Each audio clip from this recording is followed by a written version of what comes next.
Hi everyone, Rabbi Zeman here with another gift-giving session. This session, I feel, is quite relevant to the times we're living in now. It's not about Corona, but rather about politics. This session is called How to Respectfully Disagree. There's a lot of disagreements which are going on at the moment, and the question is that maybe we can disagree, but is there a way of disagreeing in a giving way, in a respectful way? How can we disagree but still be respectful of one another? And just to show you an example of where we are at the moment, this now clip is from 4 years ago, but this is an example of where Donald Trump and Hillary Clinton were asked the question, can you say something positive about the other? Regardless of the current rhetoric, would either of you name one positive thing that you respect in one another?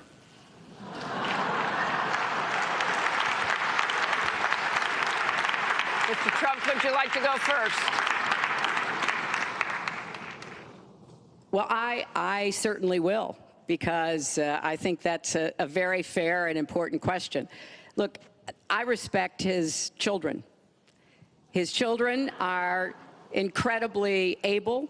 I think we've seen enough of this. So, each one of them, do you want to go first? No. And the only compliment you can give is children. It's not that disagreeing, it's that I don't have respect for you. Each one doesn't have respect for each other. And in case you say, well, we British, no, it's not the same with us. With us, we always have respect in politics. Do we really? Have a look at this scene of Dennis Skinner in the House of Commons speaking to then the Prime Minister, David Cameron. Take a look. Didn't receive a proper answer then. Maybe Dodgy Dave will answer it now.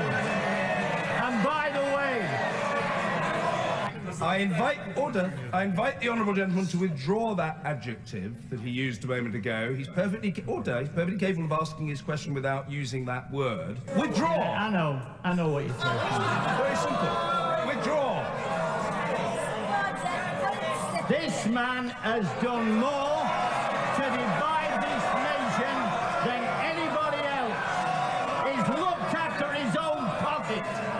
I still refer to him as Dodgy Dave. And in the Houses of Parliament, that's incredibly rude, calling someone dodgy. So it affects all of us, that our politics, our views, it's that I can't respect the other person I disagree with. And yet, when you look at the Talmud, you look at the Jewish, like the whole of Jews, you know, when they say 2 rabbis, 3 opinions. We Jews are always arguing. We are always, continuously, the whole of the Talmud is just one book filled with arguments. And yet, what's interesting to note is that the 2 schools of thought, there was Beit Shammai and Beit Hillel, the house of Shammai and the Beit of Hillel. And yet, these 2 schools, which vehemently argued on almost everything, yet, when it came to marriage, their sons and their daughters, they married each other.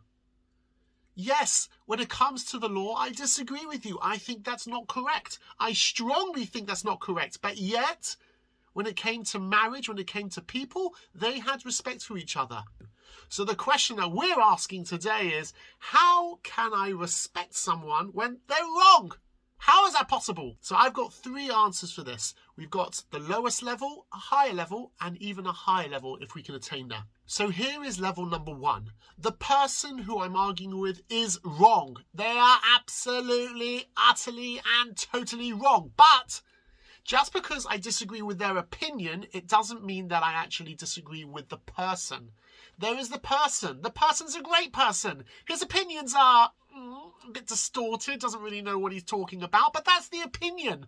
I'm going to separate the opinion from the person.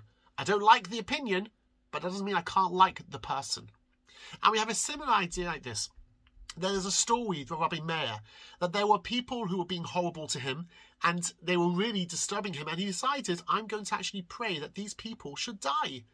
You know what? It's even in their own benefit. They're just a bunch of yobbos, a bunch of hooligans, and it's like they're not doing anyone a favour. They're not doing themselves a favour by being so bad. I'm going to pray that they're going to actually die. And then came Bruriah, his wife, and said, 1 minute. When we look at the verse in Tehillim, it doesn't say that sinners should disappear, but rather it says sins should disappear. A person can be doing a bad thing. It doesn't mean the person is bad. This person's doing something evil. It doesn't mean that they're evil. What they're doing, what they believe in, is wrong. It is evil. But the person's not evil. The person wants to do what's right. They want to be good. It's just they got it wrong. I think this idea is beautifully expressed by the late Rabbi Lord Sachs, who said beautifully in a TED talk, I think we need to renew those face-to-face encounters with the people not like us. I think we need to do that in order to realize that we can disagree strongly and yet still stay friends. It's in those face-to-face encounters that we discover that the people not like us are just people like us.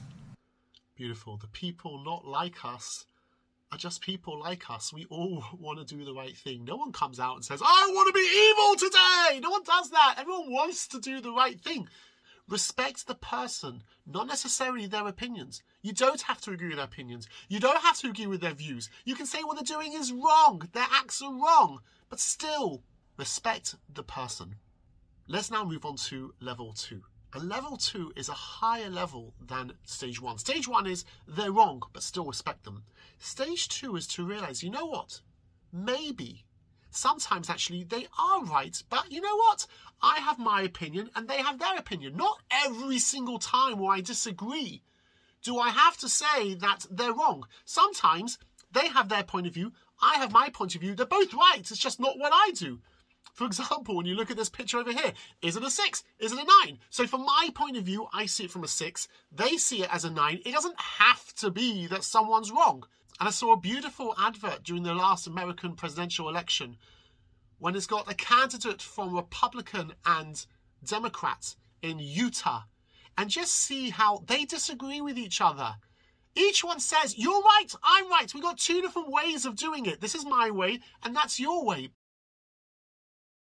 I'm Spencer Cox, your Republican candidate for Utah governor. And I'm Chris Peterson, your Democratic candidate for governor. We are currently in the final days of campaigning against each other. But our common values transcend our political differences, and the strength of our nation rests on our ability to see that. We are both equally dedicated to the American values of democracy, liberty, and justice for all people. We just have different opinions on how to achieve those ideals. But today, we are setting aside those differences to deliver a message that is critical for the health of our nation. That whether you vote by mail or in person, we will fully support the results of the upcoming presidential election, regardless of the outcome. Although we sit on different sides of the aisle, we are both committed to American civility and a peaceful transition of power. And we hope Utah will be an example to the nation. Because that is what our country is built on. Please stand with us on behalf of our great state and nation. My name's Spencer Cox. And I'm Chris Peterson. And we approve this message. That's so precious. If only we were to see with all politicians, each one having respect for the other, saying, you're entitled to your opinion, I have mine, so we have different ways of doing it. It's okay, now we go on to a third level of how we can deal with people who are different from us. It's not that level 1 is that you're wrong, but I still respect you. It's not even number 2, you have your way, I have my way. But it's level 3, which is actually, I'm happy that you disagree with me. We need to be different. Each one complements the other. We strengthen each other. I don't want a world where everyone goes in my way. Thank God we don't all look the same. Thank God we don't have all the same strengths. We've got different strengths. Each one of us has something to be able to give. And going back again to the chief rabbi, let's see what the chief rabbi said. Forgive me if I get personal. Once upon a time, a very long time ago, I was a 20-year-old undergraduate studying philosophy. I was self-obsessed and thoroughly unpleasant to know, until one day I saw across the courtyard a girl who was everything that I wasn't. She radiated sunshine. She emanated joy. I found out her name was Elaine. We met, we talked, we married. And 47 years, 3 children and 8 grandchildren later, I can safely say, was the best decision I ever took in my life, because it's the people not like us that make us grow. It's the people not like us that makes us grow. It's precisely because we have different opinions, we have different strengths, then each one can use the other to be able to build a better world. The story's told about the Chofetz Chaim that someone went up to him and said, I don't understand, why are there so many different ways of, so many different versions of Judaism? We got Sephardi, we got Ashkenazi, we got Hasidic, we got Litvish, everyone has a different way. I don't understand. Surely there's just one way. 70 faces to the Torah, apparently 70 different ways. No, there shouldn't be 70 different ways to get to the Torah. There should just be one way, the right way. What's going on? So he said, I'm going to answer you with an analogy. Why is it that when you have an army, what do you have? You have the foot soldiers, and then you have the tank division, and then you also have the navy, and then you also have the air division. I'm not sure they had an air division in those days, just bring it more up to date. Why? Surely everyone should be the same. And the answer is because if you're fighting a war, you don't say the soldiers are better than the tanks, who are better than the navy, who are better than the air force. No, you have different ways. Everyone has their strength, their different ways to get to the same goal. As long as the goal is the same, then it doesn't matter which way you get there. In fact, not only does it not matter, but I need you to be able to focus on this. Hasidim focus more on prayer, more on the heart. When it comes to a Litvak, he's more focused on the academic side. Both are needed. There's something to gain from both of them. A beautiful idea is that it says that in the future, the righteous will be dancing and God will be sitting in the middle of them. Everyone, all the righteous will be dancing around in a circle. And the question is, what's the message there? I mean, it sounds very nice, like the idea of dancing in a circle. I like dancing, actually. But what's the message? The message is this, is that if God's in the middle, God is the representation of truth. Everyone else is in a circle around him. Who's closest? The answer is they are all equidistant. They are all the same distance to the middle. What we'll see in the future, ultimately, is that it's not just this one correct answer.